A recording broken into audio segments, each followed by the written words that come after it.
Samantala, ilang sakahan sa Kasiguran, Aurora ang nagkabitak-bitak naman dahil sa mainit na panahon. May ulat si Sandy Salvacio. Apektado ng mainit na panahon ang ilang sakahan sa Kasiguran, Aurora. Sa tindi ng init na nararanasan sa lugar, nagkabitak-bitak na ang lupa kaya't apektado ang mga pananim na palay. Ayon sa ilang magsasaka, pahirapan ang pagpapatubig dahil bumaba ang water level sa kanilang dam. Karamihan sa mga apektado ang mga sakahan na nasa matataas na lugar gaya ng Barangay Tinib, Kalangkwasan at Barangay Esperanza. Sa Dagupan City naman na itala kahapon ang danger level na heat index.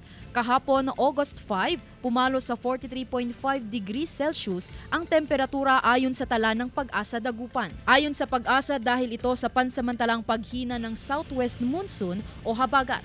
Matapos ang ilang linggong sunod-sunod na pag-ulan, muling nararanasan ng mga residente sa lungsod ng Dagupan ang mainit na panahon. Kaya naman ang ilan, naging must-have na ang mga kagamitang panangga sa matinding sikat ng araw. Pumasok po yung tinatawag natin na easterly wind flow.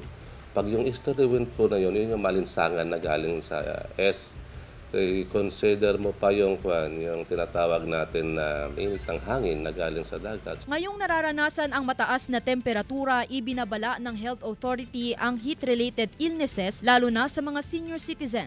Sobrang init, ma'am. Sumasakit din pati dibdib ko, ma'am.